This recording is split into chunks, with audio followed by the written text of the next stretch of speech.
Flex your business with an American Express Business Gold Card. You'll earn 4 times membership rewards points on your top 2 eligible spending categories, like transit and electronics, each month, on up to $150K in combined purchases per year. Plus, you can now earn 3 times membership rewards points on flights and prepaid hotels booked on AmexTravel.com. Terms and points cap apply. Learn more at AmericanExpress.com/business-gold. Amex Business Gold, built for business by American Express. This episode is brought to you by Amazon. Sometimes the most painful part of getting sick is the getting better part. Waiting on hold for an appointment, sitting in crowded waiting rooms, standing in line at the pharmacy, that's painful. Amazon One Medical and Amazon Pharmacy remove those painful parts of getting better with things like 24/7 virtual visits and prescriptions delivered to your door. Thanks to Amazon Pharmacy and Amazon One Medical, healthcare just got less painful.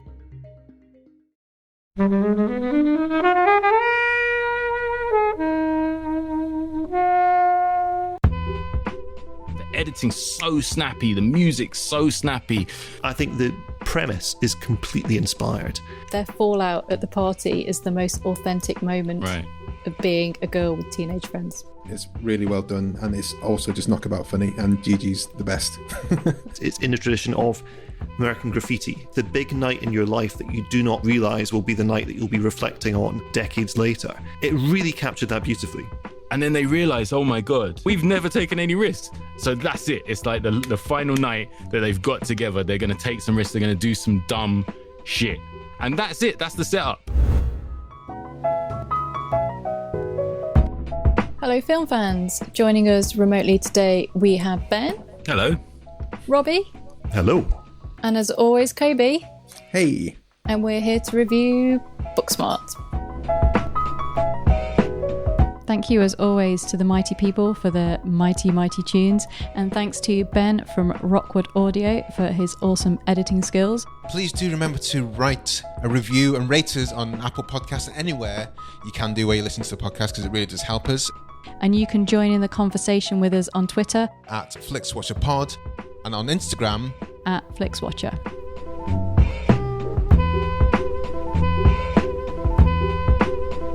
Hello, film fans. Welcome to this episode of Flixwatcher Podcast. Joining us remotely, we have Ben and Robbie. If you could please say hello to our lovely listeners and tell them a little bit more about who you are and what you do, please. Ben, you take this one. Sure. Yeah, I'm Ben Bailey Smith. I'm an actor and writer and a presenter. And yeah, I love talking about film. That's why I'm here, really. And who better to talk about film with than my esteemed wittertainment colleague, sometime colleague. Yeah, me. My name's Robbie. I'm the film critic at The Telegraph, and as Ben mentioned, sometimes on Wittertainment as well, sometimes elsewhere on the radio too. And that's it. Film critic. Well, thank you very much, guys, for joining us. It's an absolute pleasure. And as I said, I think most people who listen to this will know you guys from Wittertainment, and the voices will seem familiar, at least. So I was keen to get you guys on. You work together on Wittertainment, and we've had a few other Wittertainees on the show on Flixwatcher in the past. So we're trying to get everyone else in. Sanjeev's on the list somewhere. As well. Get Sanjeev in. We need to get Sanjeev. He's got the silkiest voice of like all time. There's something about the way that bass is just so, I don't know what it is, just so smooth, man. A real actorly mellifluity. It's beautiful. Yes. The combination of Sanjeev and Paddington 2 was a delight as well. When that was like it's meant to be. But I've known you guys for a while, and yeah, Ben, I've seen you stand up live, as Doc Brown a couple of times. The last one being in Oslo.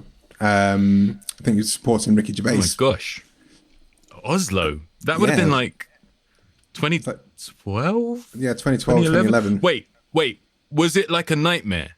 Like, was I just dying for 10 minutes and people were finding their seats? Was it that one in the little theatre or the big one? Oh, it was a big theatre. It was the Spectrum. That's like 10,000 people. Yeah, it was a big one. Okay, no, I killed that night. That's all good. What you don't know. Why did you bring the other one up? What you don't know is the night before, this is true. The night before, I met Ricky Gervais for the first time. Oh, really? In Norway, yeah. So I'd spoken to him on the phone. No. I'd spoken to him on the phone. He'd seen me on YouTube. He invited me to come open for him. I'm like, this is actually happening. right? I was just in my garden. I got a call. Next thing I know, I'm getting flown business class to Oslo. I meet him backstage before the warm-up for the Spectrum, right? Spectrum, like I say, it's like 10,000 people. So you warm up in a little theatre, it's like 1,500, maybe 1,000. And I'm feeling confident. I've written Norwegian gags on the plane over there, and I've got some other stuff I'm going to improv around. I'm feeling confident. I've just got to do 20 minutes. And I get on stage, and there's like 25 people sat down, and the rest are just like walking around trying to find their seats, getting drinks and stuff. It's bedlam, and my clock's just ticking down, you know? And then there's an argument in the front row between these guys who'd taken these girls' seats. So I was having to sort that out, then get this new wave of people came in, and they were all like fussing over where they were sitting. And I got halfway through, and I was just like, this is it. Like, I looked over to my left. Ricky had pulled up a little milking stool, and he was just sat in the wings watching me die. And I was just like, I just sighed, and I went to the mic and I said, look, I'm just going to be real.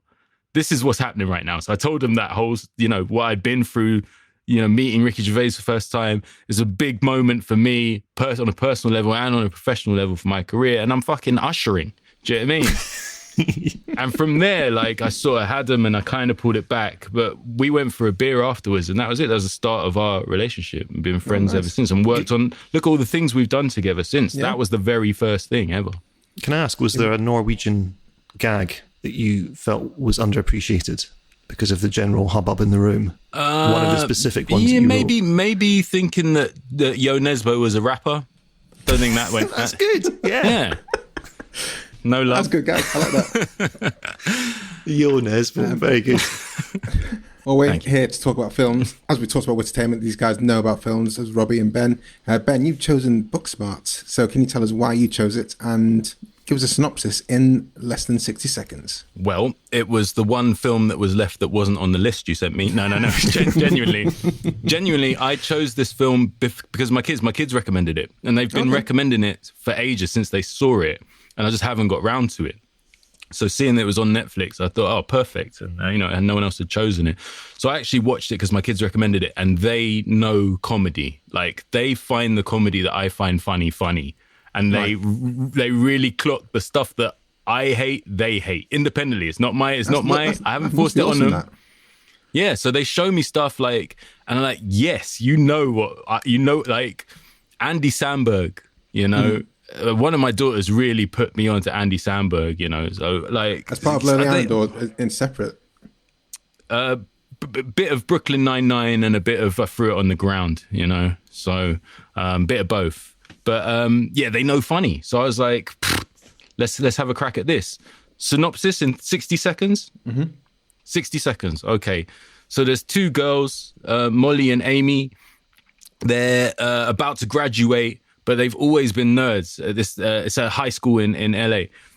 They've always been nerds, and they've never really pushed the boat out or tried to do anything too risky because they're so focused on, the next steps of their lives. Amy's going to Africa to do an internship. Molly's going to Yale. And then they realize, oh my God, everybody else, all these guys that have just dicked around and been to parties, they're also going on to great things. And we've never taken any risks. So that's it. It's like the final night that they've got together. They're going to take some risks. They're going to do some dumb shit. And that's it. That's the setup. What dumb shit are they going to do? And it's very much a sort of, I found it like a throwback film to like just stupid 80s stuff, but mainly with girls, which made it kind of refreshing. Well, I saw Robbie nodding his head there. What were your thoughts, Robbie?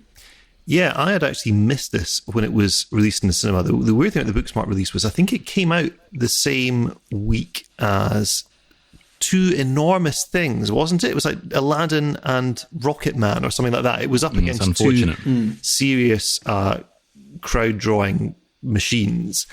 And it became, in a weird way, this referendum on, will we, if we release high-quality comedy that is not playing to all four quadrants, as they say. So, both sexes, all ages, this is something for absolutely everyone. We release a film that's slightly more targeted than that, and it's great, and it's got a great critical groundswell of support behind it. can it still connect with a wide audience? And the answer of Booksmart was no. I mean, it did okay, but it wasn't the hit I think that its distributors had hoped for. So I'd missed it because my colleague Tim had reviewed it, and I had put off reading up about it because the reviews were good enough to make me think, okay, so I want to try and experience this with a completely clean frame of reference. So I watched it for the first time on Valentine's Day, which at the time of recording was 2 nights ago, with my other half. And Oh, really? Yeah. So this is the first time I see it. So the I think the premise is completely inspired because it is the idea is very relatable. If at school you were an enormous loser like I was, you can kind of you see this way that you've completely jeopardized your social life for 6 years with absolutely zero material gain at the end of it. And just when that first piece clicks into place, we just both fell about laughing, and we continued to fall about laughing for the rest of it. I think it's a really consistently funny, and I know consistently sounds like damning with faint praise, but there's a consistency to the quality of the comedy in this that just makes you think every scene, oh, that was great. Oh, that was great. And then you're on to the next one. Oh, that was great too. And it's, you know what, it's comedy is my thing. And I personally, my favorite type of comedy is the silliest. I love clever, twisty, surprising, intricately written comedy and non-comedy comedy and all of that stuff. But there's very little that gets me laughing more than just really silly, raucous stuff. And this just sort of gets hold of you, like Robbie says, and then it just doesn't let up. I don't think this film would have worked for me at all if any frame of it was a little bit more lingered on. Like if it was a little bit slower in the editing, I just would have thought this is just like Porky's with girls. Like, who cares? You know, you're just dragging out every gag. They don't drag out anything. It's just bam, bam, bam, bam. If there's not a gag here, just bring Gigi back. Again, just throw her in there. Like, oh shit, it's Gigi again. How did you get here? Like, just silly stuff. Bang, bang, bang, bang. Mixed with like quite like the weirdest sort of edgy end of comedy, like when they meet the pizza guy. Stuff like that sort of keeps it just on the edge. Language-wise, the F-bomb is just through the roof. The language is outrageous, but at the same time, like, it's teenagers. Like, and when you watch teenagers on screen and no one swears, you're like, what the fuck is this? Who are these teenagers? So, like Robbie says, there's that relatable angle. But yeah, I just thought the pace of it felt like a real good old-fashioned knockabout comedy. But what makes it contemporary is the editing so snappy, the music so snappy.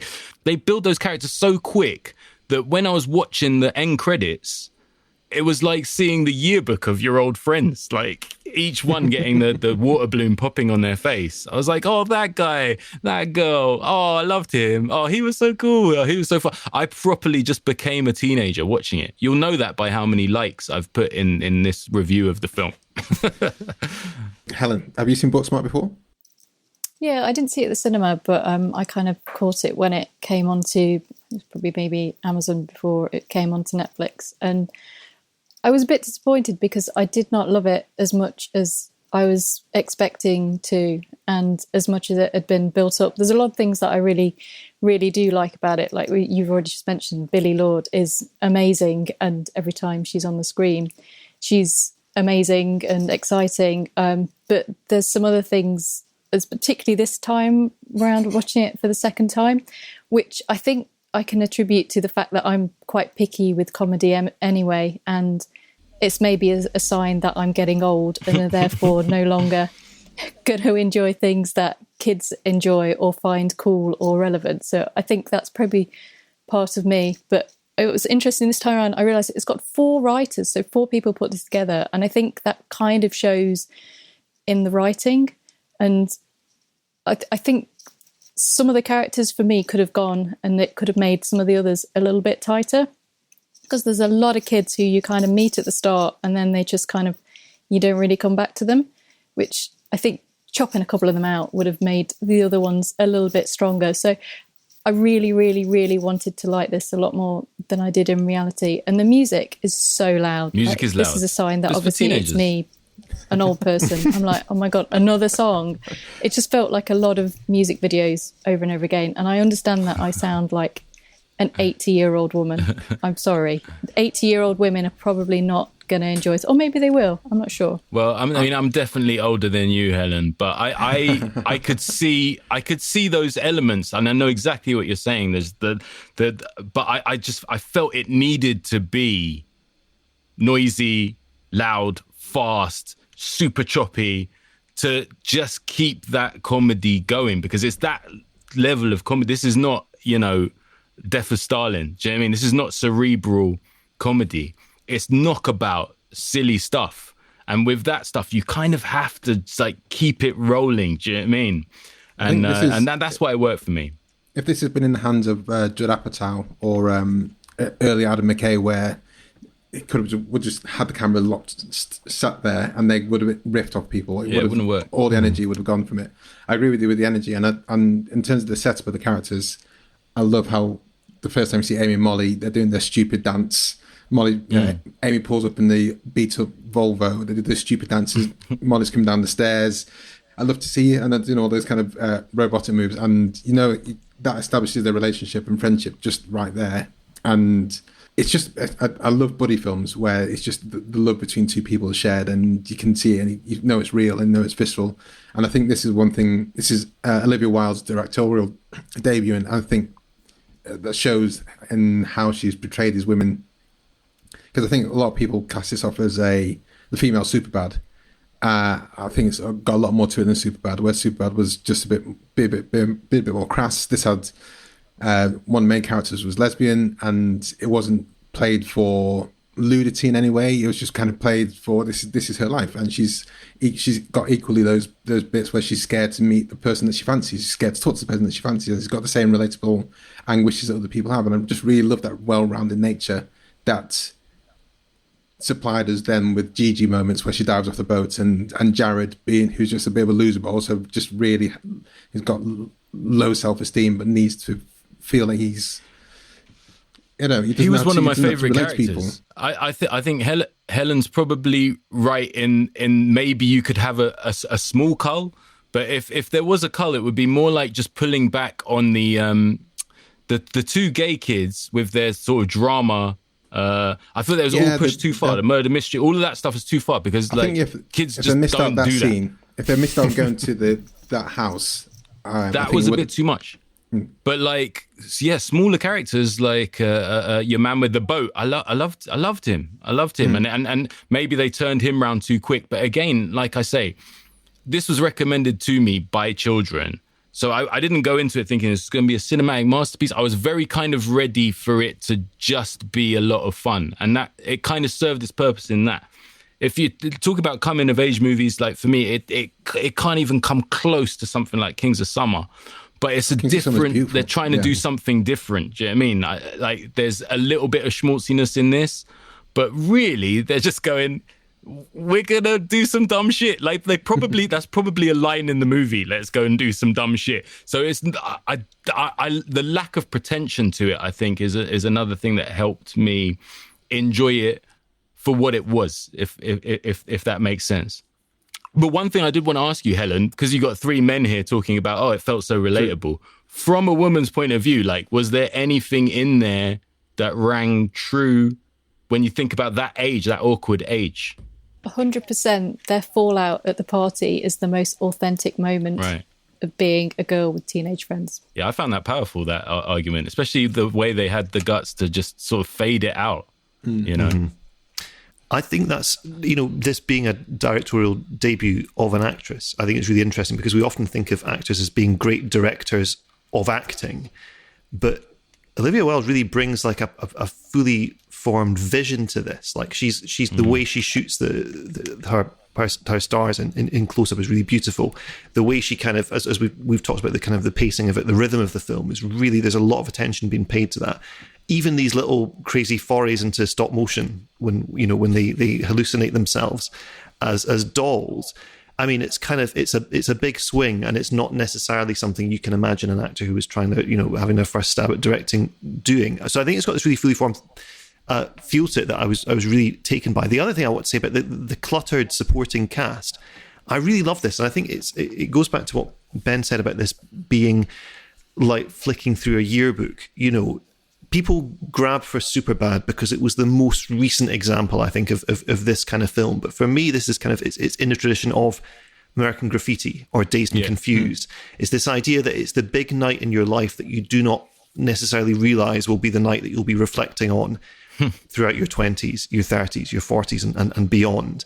And I love the fact that this was a film that Ben was introduced to by his kids, because it proves it connects on both of those levels. You know, it plays authentic to people who are that age, but it also connects with, you know, if you can remember that from 10, 20, 30, 40 years ago in your life, you remember what it's like to be at that stage of your existence and to be experiencing this kind of pivotal night that you don't necessarily realize is going to be pivotal in the ways it's going to be pivotal at that time. You know, I can think back to growing up in Edinburgh. I won't bore you with the stories. There was nothing kind of, you know, remotely approaching this kind of night out.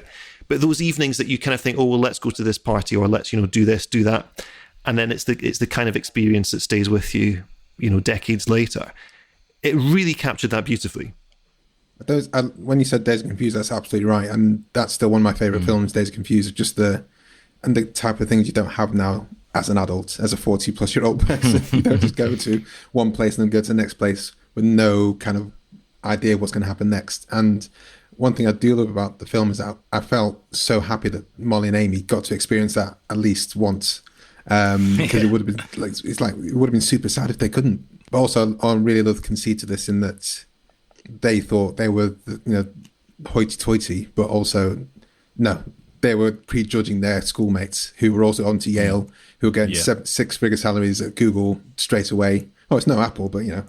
And I love that conceit, and I think it's really well done, and it's also just knockabout funny, and Gigi's the best. Gigi is the best. I just realised when Robbie was speaking, I'm not sure if I said that my children are teenagers. It's not like a 5-year-old came in and said to me, Daddy, you must watch this film where this girl accidentally fingers another girl in the butthole and pukes on her breasts.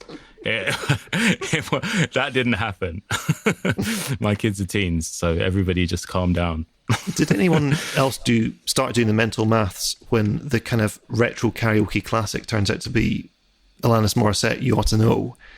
You realise, because that song for these kids is like, you know, tunes of yesteryear. It's like so old. I gave up when I realised because, you know, you start doing, okay, so hold on. That song came out then. If we count forward, when I realised they weren't alive when the record was released, I just stopped, because you don't want to know beyond that. Yeah, that's awful enough. Absolutely. If you play Ironic to a kid now, they just go, "What's she on about?" If it rains on your wedding day, that's just fucking unlucky. What's she on about? Well, let's talk a bit about the supporting cast, because that's how the Days Confused and American Graffiti, which I found out recently, is coming to Netflix. Should be on Netflix by the time it comes out. Great. And I've only seen that once and wasn't paying attention to it when it happened, so I'm super excited for when that lands on Netflix. But I think your point there was, Robbie, these kind of, it's focused on Amy, Molly, but the supporting cast is brilliant. And then I also love the teachers, the adults in this, who have a supporting role, and add to the timbre of the night. What were your thoughts, Helen, on the supporting guys? The supporting cast is great. The incredible Jessica Williams. Yeah. Incredible. I loved her character until they gave her an inappropriate romance with a young boy, which they kind of like gloss over. Weird. Why was that in there? I couldn't work that out. Yes, it was a shame. Agreed. Because like Miss Fine is fine, and I kind of loved like the little relationship she had with Molly and Amy, and I thought it was a shame that it went down that route, and I'd kind of forgotten about that the first time round, so that's kind of a bit of a shame. I had no idea that Billie Lourd is Carrie Fisher's daughter, so that was really? A new revelation for me. Okay. But yeah, I mean the whole cast is great. Beanie and Kaitlyn are just, you genuinely feel that they could have been friends forever. In fact, they apparently spent like 10 months living together as like prep for the film. Amazing. And you really do feel that. And it is great to see, a young cast really lead the film and just, take the wheels and go for it. And it's nice to see Lisa Kudrow as well in roles. I always enjoy seeing her very long neck and in films. So I think it's nice to see Lisa Kudrow in anything. Lisa Kudrow is like a female Jason Alexander in that she is problematic to the industry for no other reason than she nailed a character so brilliantly that it's impossible to see her in anything else. So she gets the Jason Alexander punishment throughout her career, in that she just so nailed a character that everybody saw that you just can't cast her in anything else, because everyone just goes, that's Phoebe. But she's actually super talented and so funny. And she can do off-kilter funny in a lot of different ways, not just ditzy, I'm an idiot, which obviously she nailed. Is like outstanding if you watch that. There you go. You know, it's a shame. It's a shame. But I was very happy to see her. The last time in a way that I don't feel for like Courtney Cox or Matt LeBlanc. Do you know what I mean? I was really happy to see Lisa Kudrow. I think the supporting cast in this has got a really strong, oh yeah, it's them factor. Like even like Jason Sudeikis popping up, and you know, you're just happy to see these people. And the Jessica Williams thing was, you know, when she shows up in the car and she's listening to What's Golden, Jurassic 5. That was I feel a real shout out to the late 30s, early 40s crowd watching. You know, so here's a real tune. Yeah. Kids don't know you're born. You don't know about this one. You don't know about this one, son. Ask your uncle. That's a great shout.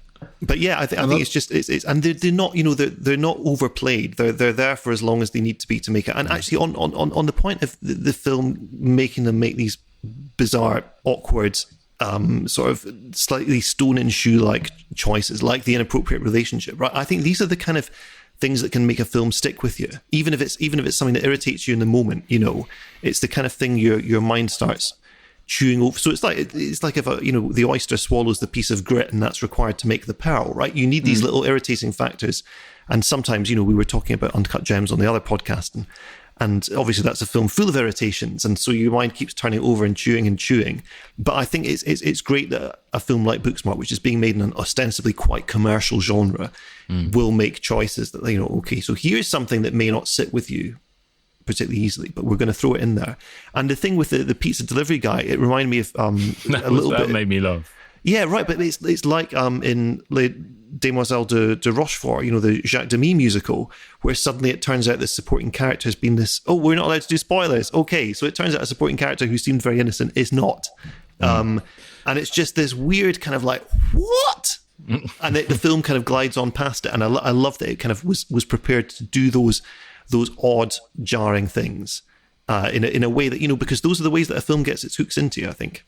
Yeah, and you're right to say that it's clearly making a leap for the mainstream. It's not, do you know what I mean?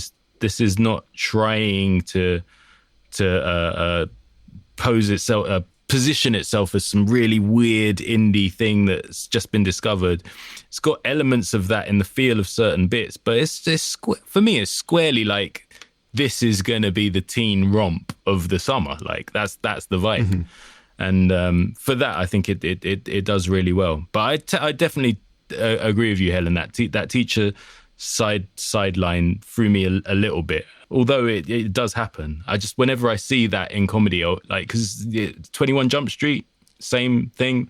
You always think, yes, but if it was a male teacher and a female child, it would just be so creepy. Like, why is it always fine the other way around? It's funny the other way around, apparently, according to Hollywood.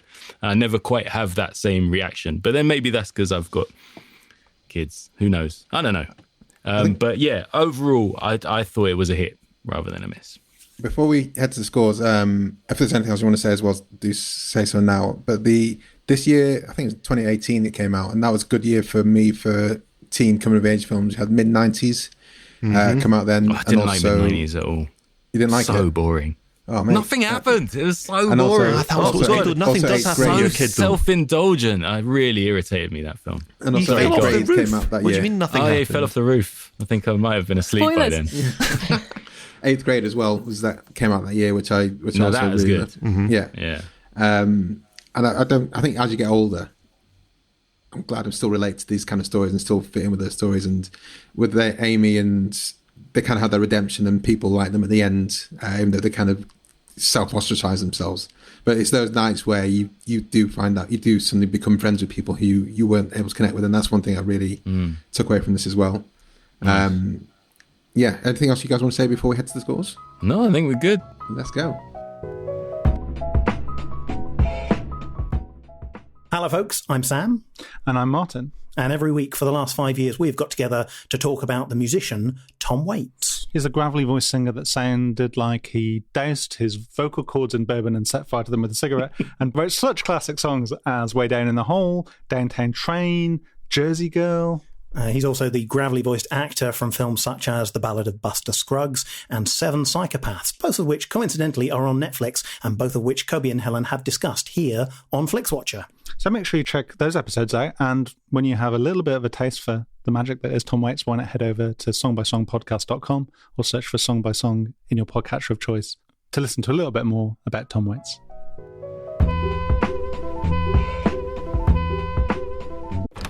Sergeant and Mr. Smith, you're gonna love this house. Bunk beds in a closet? There's no field manual for finding the right home. But when you do, USAA Homeowners Insurance can help protect it the right way. Restrictions apply. Welcome to the Flixwatcher scores. All of our scores are out of 5. You may have decimal places if you wish on your scores. And we'll start with you, please, Ben, with your recommendability. It's a 4 for me. I know. It's only really a 4 because I know like a lot of people just like you were saying, Helen, about like the noise of it. I can think of many people in my life that I love and I think have great taste in films who I probably wouldn't tell them to watch Booksmart, either because they hate that level of foul language. There's a lot of swearing in this film, a lot. Or they just that constant barrage of music and choppy cuts. Those two things might irritate them. That's the only reason it's a 4. It is a great film. Everyone should watch it. So, but it's a 4. It's not quite perfect. Robbie, I would go along with that completely. It's a 4 for me as well. Helen. Yeah, I'm also going to give it a 4. I think for me, I just really wanted to like it a lot more because of the cast, that it was 2 kind of females. But then I also kind of accept that I'm not that massively into teen films when I think about the films that Kobe's mentioned, and he's gone like, I love the Dazed and Confused. I saw that recently and went, it was all right. So, you know, I don't think it is for everyone, but I do 100% think it's for anyone like under the age of like 17. I'm going to go for 4.5 because, yeah, I think Mark's away for the amount of swearing because it makes it more difficult to recommend to younger and older people alike as well. Repeat viewing score. Ben, this is your first time for you and Robbie both watching this, so you might have to project a bit. Well, for me to watch a comedy film again, it would take a lot. So this is not a slight on Booksmart. I don't tend to return to comedy films that aren't The Jerk, which is possibly my favourite movie of all time. But that's for another podcast. I just find once I remember the jokes, that's kind of it, unless it's just delivered in a way. Like I can watch old ones again, like Marx Brothers, Harold Lloyd, I can watch over and over again. But they've become like songs. They've become like musical albums in my heart and my head. Booksmart, yeah, I mean, that's probably the only comparison I'd give it to Superbad. I feel like, yeah, I've done Booksmart. I'm okay. I can move on. So I give it a 2.5. Okay, Robbie. Yeah, I'm going to go with a 3 for repeat viewing because I do imagine myself watching it again at some point. But I think it's, as we're saying earlier, kind of to me, it feels like a variation on a really staple theme of teen movies. You know, the life-changing night, the life-changing 24-hour period. And I would probably go back to Dazed and Confused, you know, the sort of the originating text of that, or American Graffiti as well, or Ferris Bueller, something like that, before revisiting this. I'm trying to think if I've rewatched Superbad since seeing it. I think I did a couple of times, but more just as kind of background noise of an evening. I think this is a better film than Superbad. But I think I would probably return to what to me feel like the kind of foundational texts of the genre before this one. Yeah, that's such a great point. That's exactly how I feel. Like I can't wait to watch Kings of Summer again, you know? And I think that's because it's not just about the jokes. There's the drama of it. There's something really real in there, you know. It gives me those Stand By Me feels, that film, you know. Anyway, moving on. Helen. So I don't think enough time had elapsed between the first time I watched this and the second time. So I think that probably added a little bit to it. It's really interesting what you say about rewatching comedy, in that it's kind of hard to have those first real hard laugh out loud moments again, unless it's kind of a different kind of comedy, which this is very much, you laugh at kind of the absurdity and the shock and the weirdness, and you're like, I've got absolutely no idea where this is going next. And then once you kind of know where it is going, it doesn't become as kind of sort of absurd or as like, that's completely ridiculous. So I don't know. I would like to know more from people who watch it loads and loads and loads, what they kind of get out of it. So yeah, well, I'm going to go with you, Ben, 2.5. My eldest daughter would say Gigi, and that's, you know, like to her, Gigi is a queen. Like this, she always calls Gigi the queen. So I think with teenagers, they do rewatch a lot of stuff, because that one of my kids' favorite words is iconic. they love things that, like, it, I guess because they experience footage in life in a different way to what we would have grown up with. They're constantly experiencing things in within the minutiae, you know, scenes, gifs, memes. I think they do love, like, picking out classic bits. So they'll watch a film again, film it. Like my younger daughter, she films stuff and sends it around, like, you know, just her laughing at a classic scene from some comedy that she's watched. So I think they experience in different ways. I think there's rewatchability for kids, but maybe not so much for us. And that thing that you couldn't put your finger on, Helen, about comedy, I think the thing is artistry. There's like levels to comedy. Booksmart is exactly how you described it. Setups, silly situations. I should give a shout out to the 4 writers on there, because a lot of the time you have more than one writer on a comedy is because you have a chief writer, a storylines there and lots of funny stuff, but you want to gag it up. So you'll get guys in a room to sit around and just toss stuff around. So that's often why you see more than one writer. It's not so much that they just couldn't decide what the story was. It's that they needed to add gags, like get some funny people in the room and just toss some stuff around, which is maybe what happened there. But yeah, so these guys have got together, written loads of gags for this film, set up gag. You've got a film like The Jerk with Steve Martin. It's a performance. Like what he's doing is like, there's clowning to it. There's things he's doing with his body that you can't write on a piece of paper. It's just some crazy shit that he thought up, that he finds funny, that he's giving because there's just no self-consciousness to him, you know? And that stuff I can watch on a loop for like ad nauseum, you know? Like Steve Martin throwing popcorn in a man's face thinking it's a viable weapon. Like the way he does that, I can watch over and over and over on a loop. Whereas like you say in Booksmart, set up gag. Yeah, I get it. I've seen it. It's funny. Then move on. I need to try and rewatch The Jerk because I've not seen it for a long time. And I Greatest did try movie and ever find made. it. Why aren't you watching it now? Well, because I'm talking to you. I'm going to go for 3.8 here. I think it's the kind of film that will settle in my rotation of the Ferris Bueller's, hopefully American Graffiti. Hopefully they'll be slotted into my rotation, the film I watch maybe once a year. Dazed and Confused. You know, this kind of film suits me right down to the ground, and it's a comfort thing, and I enjoy it, and hopefully introduce it. Well, I don't know what Milo, he's only 10 months old at the moment, but you know, maybe 12 years time. Bit young. Yeah, a bit young for it. He'll be like, what's this? Where's Thomas the Tank Engine? Small screen score. Ben.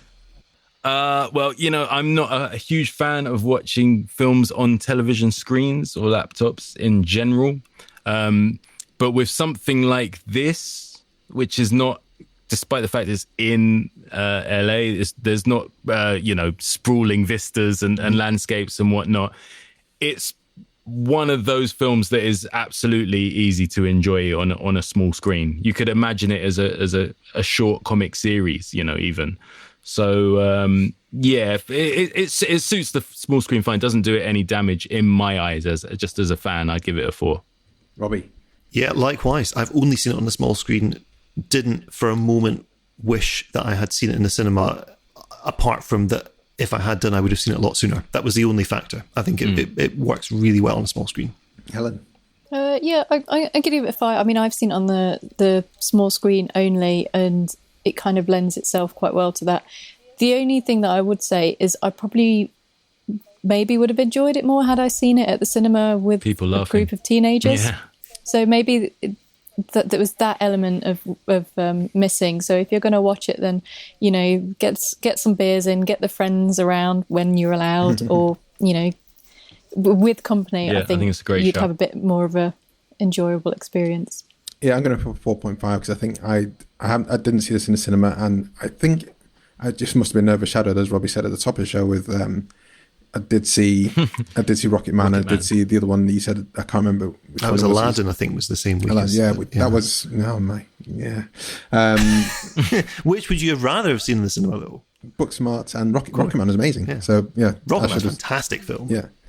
I should have changed out that Aladdin for Booksmart, but yeah, it's the cinema, and it's the thing I'm missing as we record this. I don't know when this will go out. As we record this, we're still in lockdown, and it's the thing that probably hurts me the most is not being able to go to the cinema. And for me, that's one of the main pieces of like self-care is go to cinema, locked in a room, don't speak for an hour and a half, 2 hours, 3 hours, depending on the film, and you've let a story take over you. No one can reach you. No email can reach you. Imagine. That's it, isn't it? The phone's off, no one can reach you, and you relax into it and let it wash over you.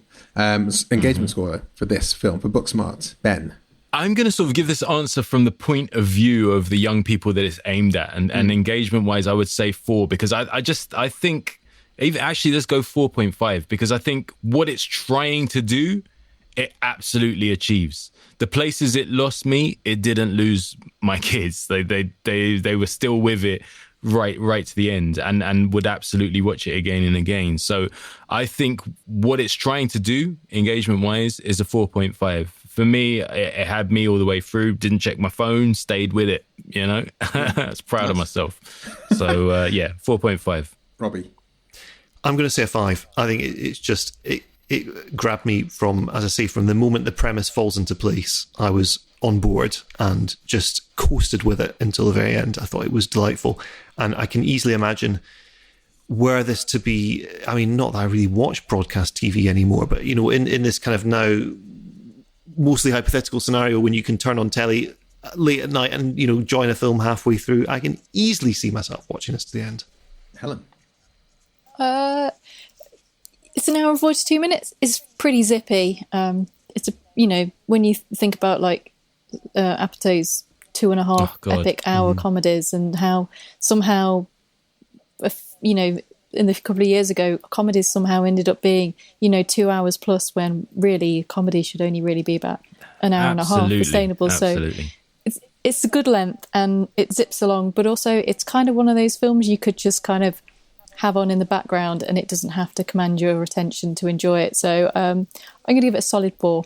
Nice. I'm going to 4.5. I enjoyed it. Had me at hello and doing the robot dance down the stairs and stepping out of the Volvo to join in the dance. So that gives us an overall score of 3.98750, which is good. Let's over to Twitter. We are at Flixwatcher Pod on Twitter, guys, and do follow us there because we do talk about the film and talk about the podcast, but also mainly because before we record, we give a shout out. Like in this case, the shout out is we're reviewing Booksmart with Robbie Reviews and Ben Bailey Smith, and ask for your thoughts and the score out of 5 stars. And we had a few responses for this one. Ben, do you have Twitter in front of you? Let's choose Lee Thomas. Love this. A wonderful duo at the heart of this coming of age hit, a genre I don't usually enjoy. Superbad, but with characters you actually like. Enjoyably bonkers supporting cast as well. 4.5 out of 5. So he's made the Superbad comparison there again, but in I guess in a positive way. But I still think that undersells it a little bit. Yeah. The Superbad comparison. But yeah, this is me. Robbie, do you want to take one? Yeah, so this is from Anna. I love this film. I feel it gave a very accurate representation of being in secondary or high school. Full of laughs and a bit of a tearjerker at the end. Love Olivia Wilde's work and can't wait for more. 4 out of 5. And there is, in fact, a new Olivia Wilde film on the way, so that's good news. Is there? Oh, good. Oh, nice. Yeah. What, that she's directed? Yeah. She's. I think is it filming as we speak, or is it about to film as we speak? There was a cast switchover for controversial or controversy adjacent reasons. Oh dear. Shia LaBeouf out, Harry Styles in. Yeah. Oh, and Harry and Olivia are a thing. I know this from my daughters. So. Oh, are they? Yeah, so there's probably a bit of that as well. Yeah. Ooh. Yeah, Shia LaBeouf. Yeah, of course. Yeah, he's been involved in all sorts of bits and pieces. We don't know. There's a fair few people been involved in lots of bits and pieces, and off to lots of them, I say. Yeah, absolutely. I mean, I'm looking forward to anything that she does, and it was good. Like, also, when Robbie said about directors, actors turned directors, Regina King's film One Night in Miami gives me a lot of hope for what she's got coming up in the future as well. So yeah, and you look. I think it's an achievement what Olivia's done, because if you look at the comparative movie, like I think every actor would love to just turn around and do like those formative years where I became the person I was, or the people that I knew became the people they were.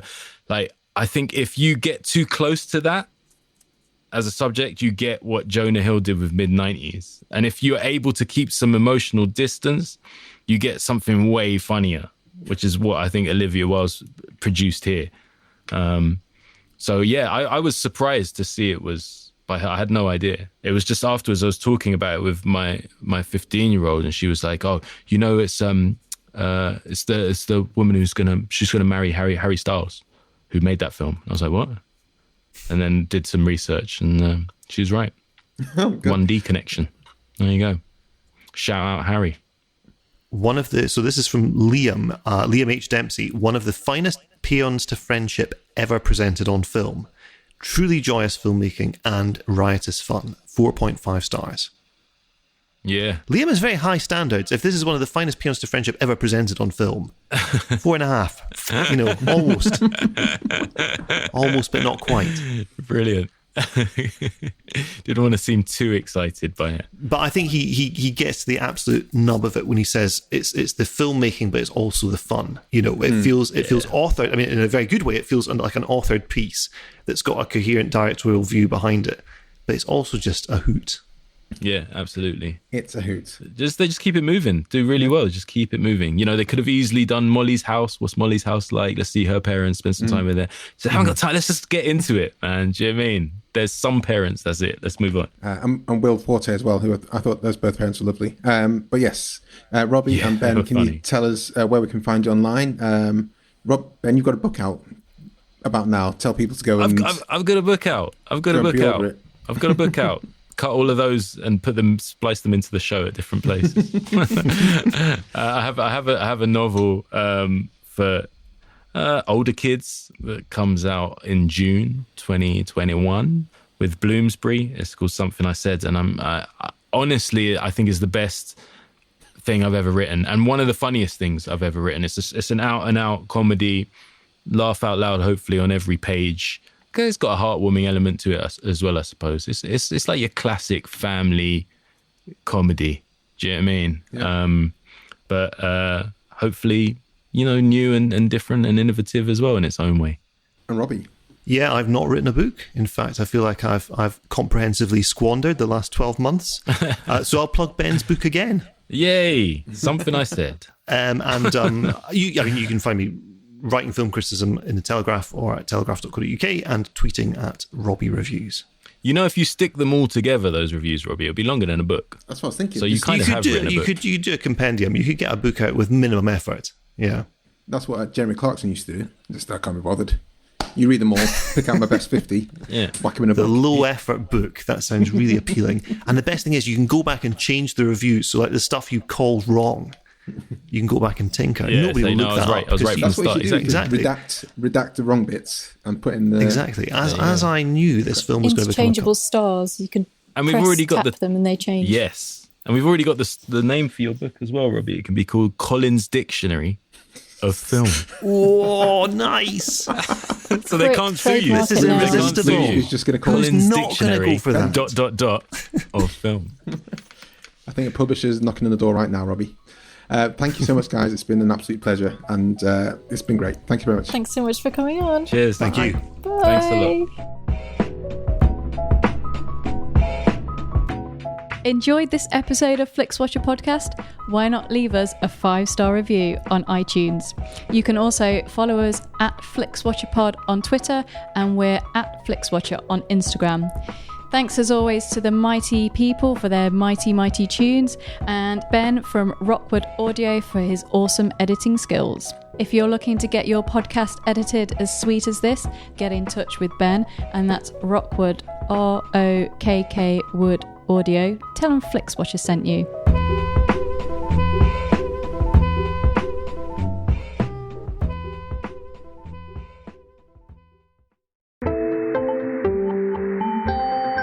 You just heard a Stripped Media production.